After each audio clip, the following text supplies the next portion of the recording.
Good morning students.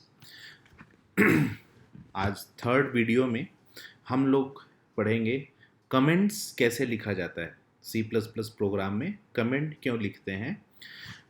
इससे पहले हमने what is C, hello world, getting this tools and printing a text ये सब पढ़ लिया है। आज हम लोग पढ़ेंगे कि कमेंट्स का क्या ज़रूरत होता है सी प्लस प्लस प्रोग्राम में। So comments are explanatory statements that you can include in C++ code to explain what the code is doing. जैसे सपोज मैं लिख रहा हूँ, एक कोड मैंने लिखा है और हम और आप मिल के कोई कोड जनरेट कर रहे हैं, कोई प्रोग्राम बना रहे हैं। तो होगा क्या कि मेरे पार्ट ऑफ कोड को आपको समझना जरूरी होगा और कुछ टाइम बाद हो सकता है वो आप समझ नहीं पा रहे हैं। तो कम्युनिकेट करने के लिए हम दोनों के बीच हम लोग क्या करते हैं, छोटे छोटे हिंट डालते हैं जिससे हमको समझ में आए कि हम लोग क्या कर रहे हैं। ठीक है। The compiler ignores everything that appears in the comment, so none of the information shows in the result. तो कमेंट जहां भी आप डालेंगे वो आपकी सुविधा के लिए है, वो कंपाइलर को पता नहीं चलता। A comment beginning with 2 slashes, ये जो दो दिख रहे हैं ना, ये 2 स्लैश, ये है कमेंट को स्टार्ट करने का symbol, is called single line comment.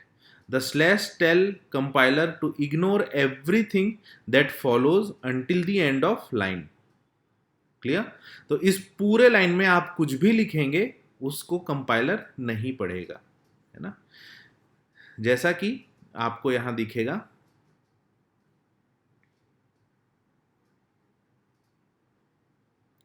तो एक प्रोग्राम है जिसमें आपने लिखा हुआ है हेलो वर्ल्ड और यहां पे कमेंट डाला हुआ है कि प्रिंट हेलो वर्ल्ड। तो ये बताता है कि ये जो प्रोग्राम है वो क्या करता है, ये प्रिंट करता है हेलो वर्ल्ड को। ठीक है। तो ये देखिए, ये हेलो वर्ल्ड हुआ। अब इस लाइन के आगे आप कुछ भी लिखेंगे, ये सब कुछ कमेंट होगा, इसमें कोई चेंज नहीं आएगा।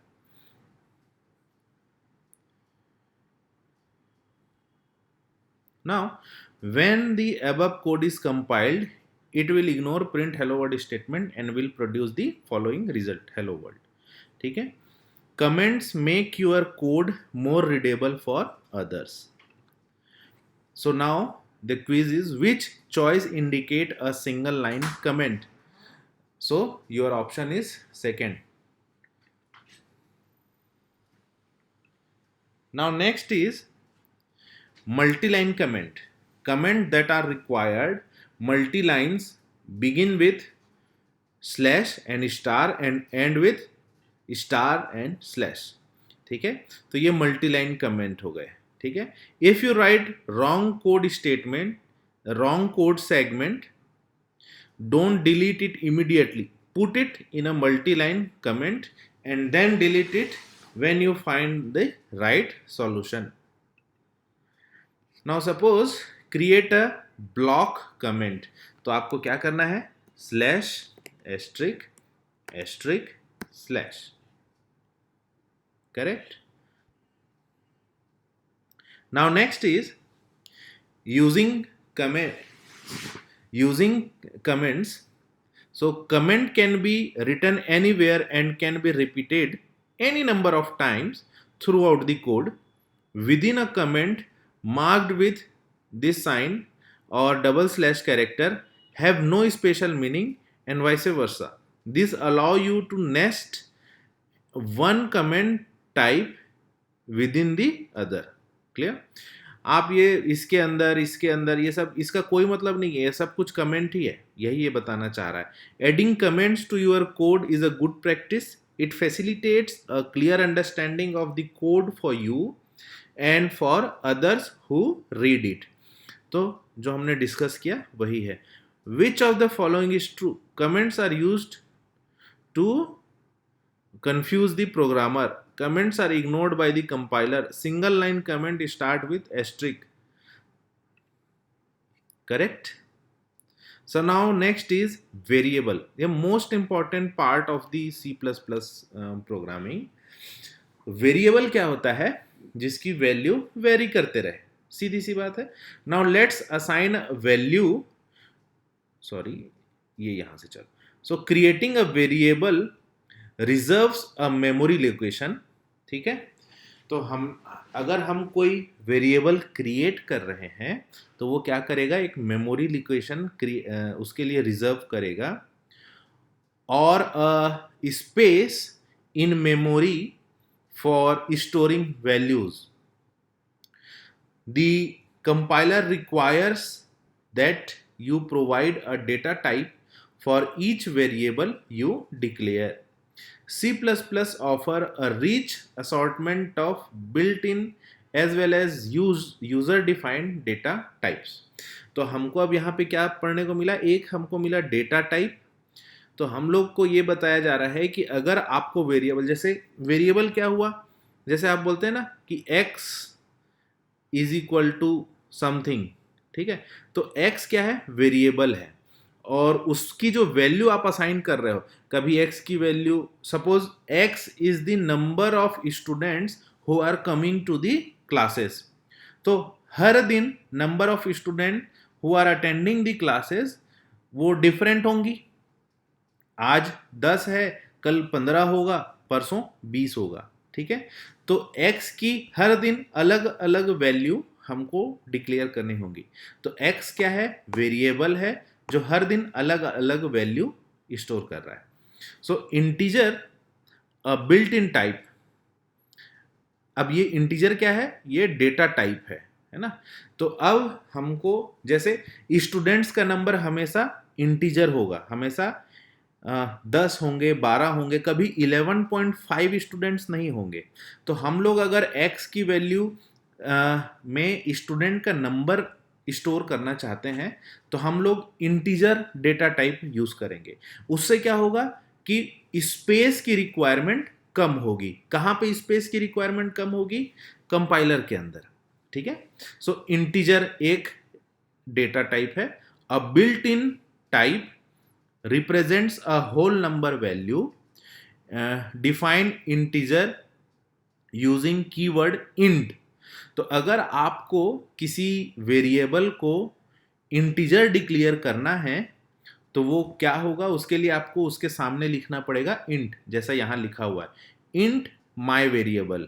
तो my variable क्या है? x से समझ लो, ये वेरिएबल है, इसकी वैल्यू कितनी हो रही है? 10। तो इसमें जब आप 10.1 अगर आप लिखेंगे तो ये 10 ही उसको लेगा, इंट, क्योंकि ये इंटीजर है।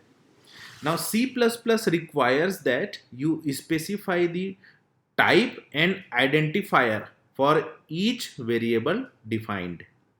अब ये आइडेंटिफायर क्या है? N identifier is the name for variable, ठीक है। जैसे इंटीजर के लिए हमने क्या आइडेंटिफायर है? इंट। फंक्शन, क्लास, मॉड्यूल और any other user defined item. An identifier starts with letter A to Z और स्मॉल ए टू जेड। आपको पता होगा C++ केस सेंसिटिव प्रोग्रामिंग है ना। और an underscore followed by additional letter, underscore and digits. For example, define a variable called my variable that can hold integer value as follows। so ये आपने define कर दिया। so different operating systems can reserve different size of memory for the same data type, ठीक है। इसके बारे में मैं आपको एक लेक्चर और अलग से दूंगा जिसमें हम लोग ये देखेंगे कि एक्चुअली ये प्रोग्रामिंग कंप्यूटर के उसमें कैसे वर्क कर रहा है, ठीक है, कैसे डेटा टाइप होते हैं, क्या वो स्टोर होता है, थोड़ा और डिटेल में फ्लो चार्ट बना के मैं आपको बताऊंगा, ठीक है। Now next is, so what is the data type name for integer. Now let's assign a value two variable and print it, ठीक है। अब हम लोग क्या चाहते हैं? एक प्रोग्राम लिखना चाहते हैं जिसमें हम लोग x की वैल्यू प्रिंट करना चाहते हैं, यानी कि माय वेरिएबल जो हमने डिक्लेयर किया है। तो अब इसको हम लोग ट्राई करते हैं।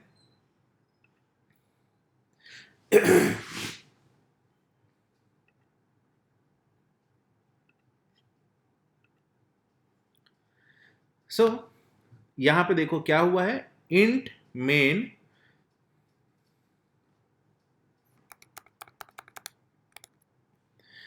ठीक है, इंट ये इंक्लूड कर दिया आपने आई स्ट्रीम, ये using name space std, then int main, उसके बाद क्या हुआ, इंट इंटीजर टाइप बोला, उसके बाद आपने माई वेरिएबल डिक्लेयर किया और यहाँ 10 कर दिया।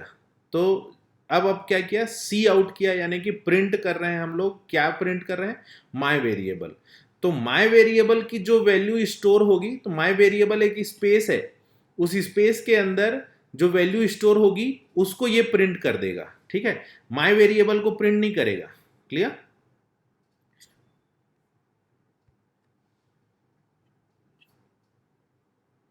ठीक है, तो आपका आउटपुट क्या आया, 10। क्लियर? सपोज इसकी जगह मैं यहाँ पे 101 101 रखता हूँ। अब इसको जब आप रन करेंगे तो आपका आउटपुट आएगा 101। क्लियर? तो ये है तरीका आपको माई वेरिएबल, ये वेरिएबल असाइन करने का। ठीक है, now next is the C++ programming language is case sensitive, so my variable and my variable are two different variables, sorry, two different identifiers. So identifier क्या है आपको पता चला ना इसमें, so these are the identifiers, my variable, whatever name you assign to this thing. So suppose you have a variable named where type the code to print its value, cout. Now next is variables, define all variable with the name and data type. ठीक है, तो ये देखो, ये name है variable का और ये data type, before using them in a program, in case in which you have multiple variable of the same type, it's possible to define them in one declaration, separating them with commas. तो यहाँ पे हमने देखो दो variable declare किया है, दोनों ही क्या है, इंटीजर टाइप के हैं और a कॉमा b। तो ये प्रोग्राम को पता चल गया कि a और b दो वेरिएबल हैं जिनका डेटा टाइप क्या है, इंटीजर। ठीक है, a variable can be assigned a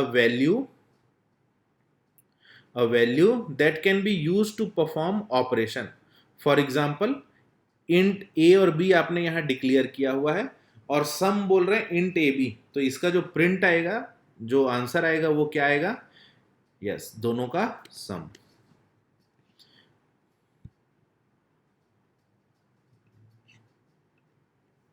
suppose यहां पे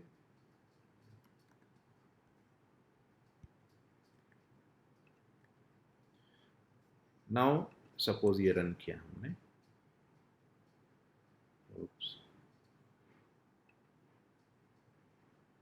कहाँ गड़बड़ी है,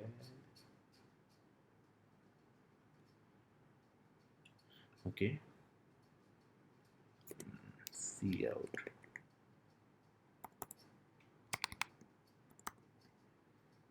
सम।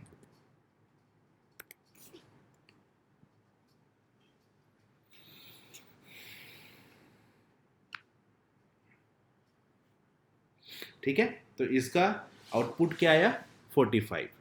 ठीक है, तो ये क्या किया, सम जो कि a प्लस बी है तो उसको चेंज कर दिया, तो ये आपको सम मिल गया। ठीक है, नाउ नेक्स्ट इज, एक मिनट, इसमें एक चीज बताने की थी, use the plus operator to add two numbers. तो ये सारी चीजें क्या कहलाती हैं, ऑपरेटर, ये हम लोग अभी धीरे धीरे पढ़ेंगे, है ना। Fill in the blanks to declare variable sum equal to a plus B, ये आपने डिक्लेयर कर दिया और ये a प्लस बी कर दिया। Now let's create a program to calculate and print the sum of two integers. ठीक है, तो ये अभी हमने क्रिएट किया था प्रोग्राम, सेम प्रोग्राम है जो आप अभी देखेंगे, ये सेम प्रोग्राम है ना। Now next is always keep in mind that all variable must be defined with a name and data type before they can be used. Suppose इस पॉइंट को मैं बार बार यहाँ पे यूज हो रहा है. सपोज यहाँ पे इसको हटा के हमने ए और बी यूज कर दिया और यहाँ पे इसको बोला कि int B is equal to 15. ठीक है, अब देखते हैं ये प्रोग्राम क्या बोलता है.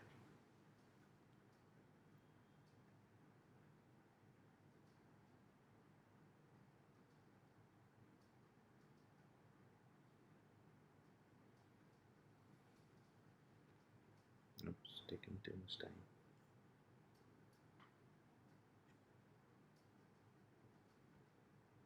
ये ट्राई करके देखिए आप लोग. ठीक है, देखिएगा क्या आता है एरर.